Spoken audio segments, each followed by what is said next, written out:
정치학 연구방법론 제4강을 시작하도록 하겠습니다. 그러니까 네 번째 주제에 관한 논의가 되겠습니다. 오늘 그 강의의 주제는 보드에 붙여놨습니다만 인과 추론, causal inference.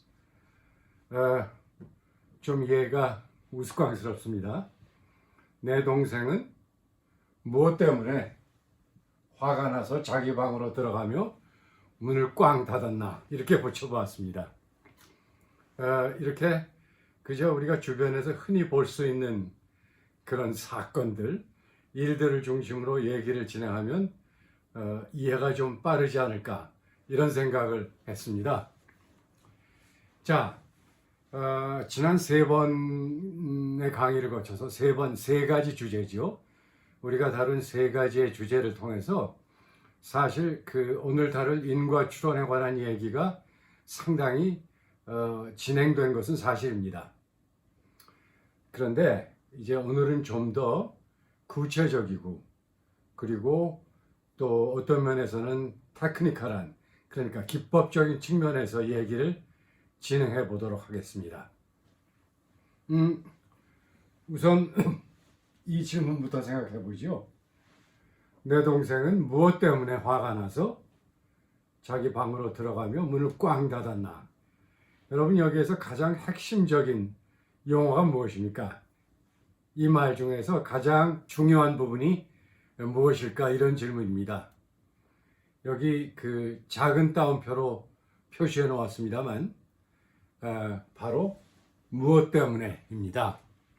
지난 9번에 걸쳐서 9회지요 총 계속 강조한 것처럼 과학 연구는 결국 무엇 때문에? 라는 질문에 귀착됩니다.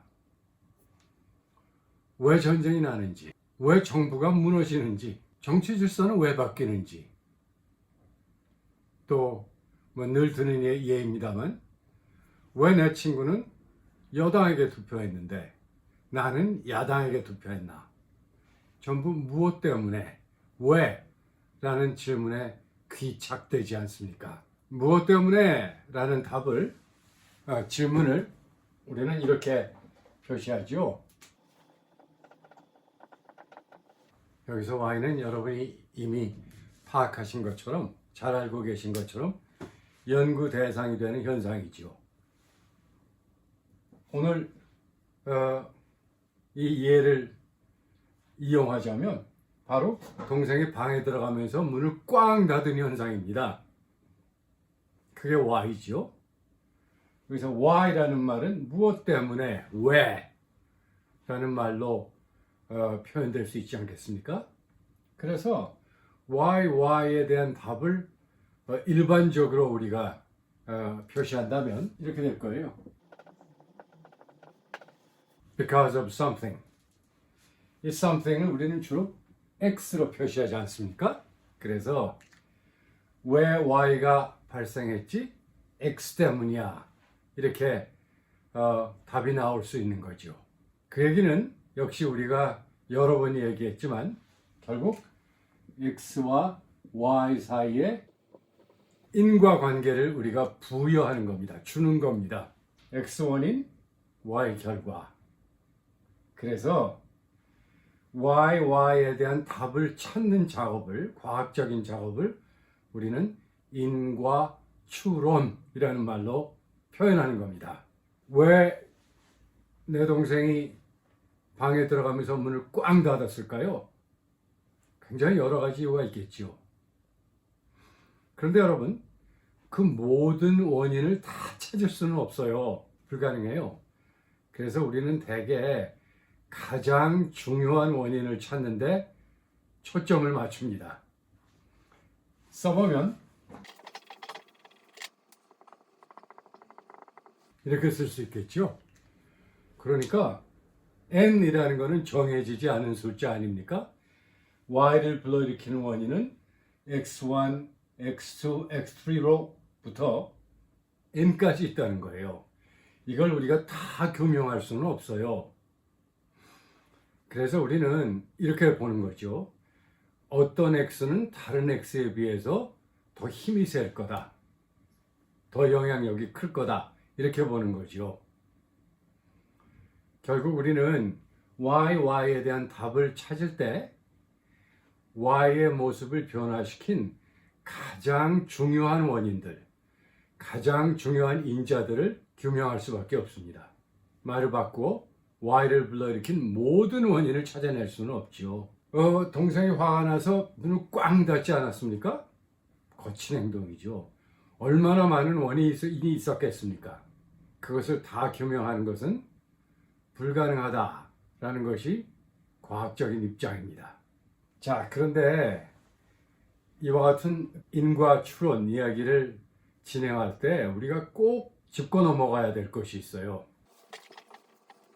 자, 다시 쓰지요. X가 Y를 불러일으킨다. X와 Y 사이에 소위 인과관계가 존재한다. 인과관계가 있다고 말하지 않습니까? 그런데 여러분, 인과관계는 눈에 보이지 않아요. 나와 지금 이 강의를 듣고 계시는 분들은 일정한 관계를 유지하고 있는데 그 관계가 보입니까? 보이지 않죠. 그건 뭘 우리에게 시사해 주느냐 하면, 뭘 우리에게 가르쳐 주느냐 하면, 인과관계란 눈에 보이지 않는, 경험적으로 관측할 수 없는 논리적인 관계다. 이런 얘기예요. 이 말을 바꾸어 하면 우리는 어떤 현상을 바라볼 때 논리적인 틀로 바라보게 마련인데, 인과관계 역시 그러한 논리적인 틀 가운데 하나다. 인과관계라는 구도 혹은 인과관계라는 안경을 통해서 우리는 현상의 모습을 파악한다. 이런 뜻이죠. 인과관계라는 것이 이처럼 본질적으로 논리적인 관계라면 우리는 그것을 직접 경험적으로 관측할 수는 없지요. 우리는 X와 Y 사이의 관계를 인과적인 연계 형식으로 볼 수 있다. 이런 얘기예요. 우리는 사물을 바라보며 굉장히 다양한 논리적인 구도를 사용하거든요.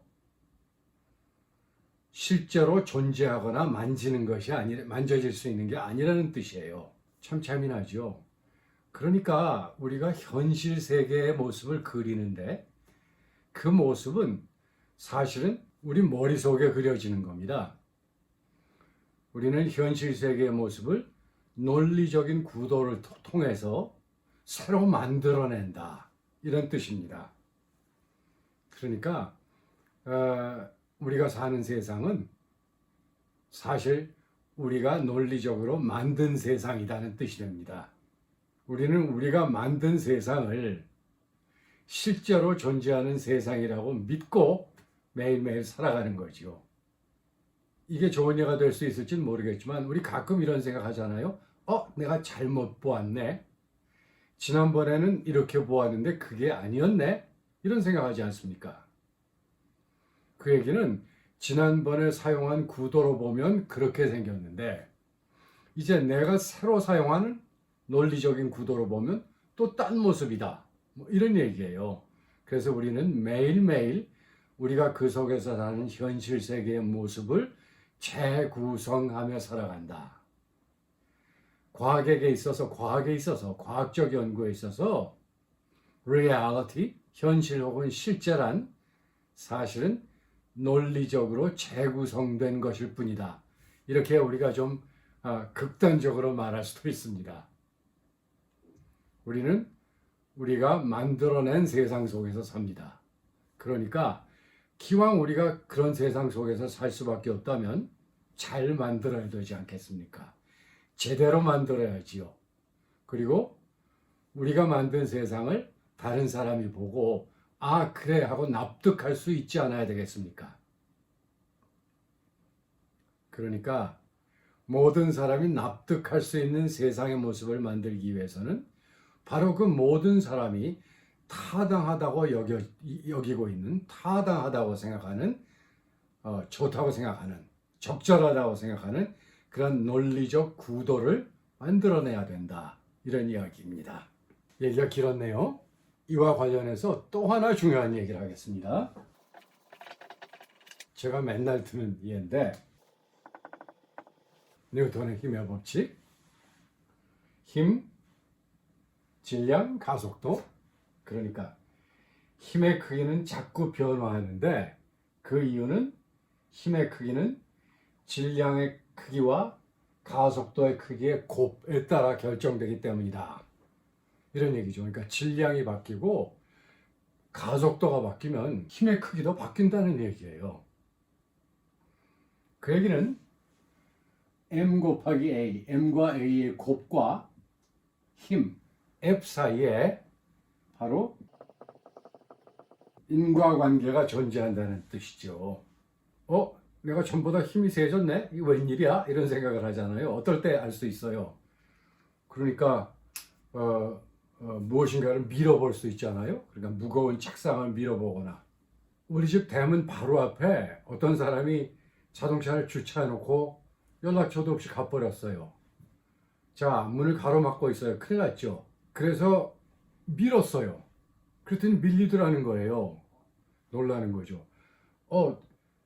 내가 원래 힘이 그렇게 세지 않은데 어떻게 자동차가 밀릴까? 내가 더 큰 힘을 얻었단 말이야? 그건 여러분의 질량이 바뀌었다고 볼 수는 없지요. 어떻게 한 것이겠습니까? 살짝 미는 것과 힘껏 미는 것. 이번에 힘껏 밀었다는 얘기예요. 그래서 지난번에 무거운 화분을 들려고 그럴 때 안 들렸는데 이번에는 무거운 철을 밀 수 있었다는 얘기입니다. 왜? 빠르게 밀었기 때문이죠. 살살 민 게 아니라 빠르게 밀었다는 얘기예요. 큰 액셀러레이션을 냈다는 얘기죠. 다 좋아요. 그런데 여러분, 힘의 크기가 왜 바뀌나? 그것은 질량과 가속도의 곱의 크기가 바뀌기 때문이다.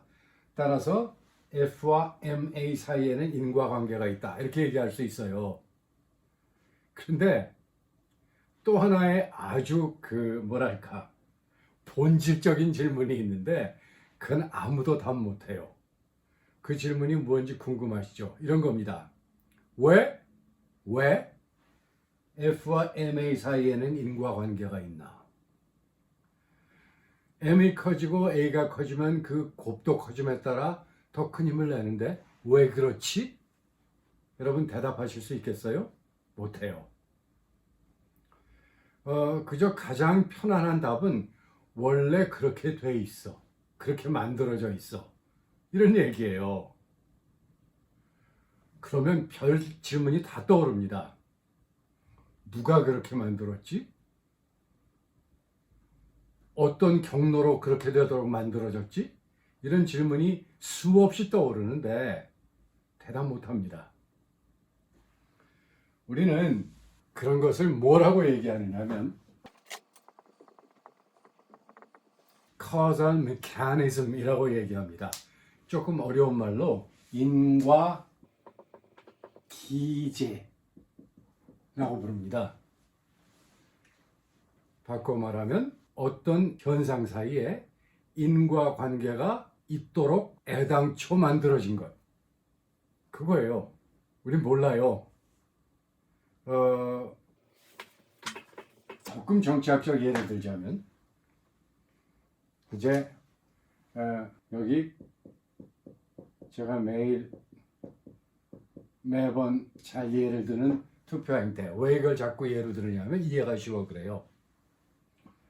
여러분이 투표하는 사람들을 쭉 관측해 보면 그 투표 행태가 바뀌어요. 쉽게 말해서 어떤 사람은 여당에게 투표하고 어떤 사람은 야당에게 투표하고 또 어떤 사람은 투표하러 가고 어떤 사람은 안 하고. 그럼 왜 그런가? 이런 질문이 던져지지 않겠어요? 그래서 우리가 열심히 지금 우리가 오늘 이야기할 인과 추론의 논리에 따라서 X, 즉 원인을 찾아냈더니 그 중에 하나가 party affiliation, 정당 소속감이다. affiliation은 어디 속한다는 얘기 아니에요? 그래서 여당에게 소속된 사람, 자기가 여당 쪽이라고 생각하는 사람은 당연히 여당 후보에게 투표하고, 야당 소속, 야당 쪽이라고 생각하는 사람은 야당에게 투표한다. 이런 얘기예요. 왜? 왜라는 이 질문에 대한 답을 찾기 위해서는 굉장히 많은 말을 해야 됩니다. 사람은 원래 자신이 속해 있는 집단을 지지하는 경향이 있다. 정당도 하나의 집단이고 어떤 사람이 특정한 정당에 소속되어 있다면 당연히 그렇게 투표할 것이다. 왜 어떤 집단에 소속되어 있으면 그 집단을 지지하게 되지? 이런 질문이 끊임없이 나온다는 겁니다. 그러니까 우리가 X가 Y를 불러일으킨다는 사실은 알 수 있고, 말을 바꾸고 X와 Y 사이에 인과관계가 있다라는 사실, 사실이라기보다 인과관계가 있다고 볼 수는 있으나, 인과관계가, 논리적인 인과관계가 거기에 들어맞으리라고 추론할 수 있으나, 왜 그런가? 즉 인과기제, X가 왜 애당초 Y를 불러일으키도록 만들어져 있는가는 찾을 수 없다는 얘기입니다. 그래서 우리는 인과관계 얘기할 때는, 인과추론 얘기할 때는 causal relations, 인과관계와 causal mechanism, 인과기제를 혼동해서는 안 된다. 이런 뜻입니다. 방금 무슨 신호가 울렸지요? 제가 강의 시간을 맞추기 위해서 알람을 걸어놨어요. 그래서 20분이 다 됐기 때문에 조금 쉬었다가 다시 하도록 하겠습니다.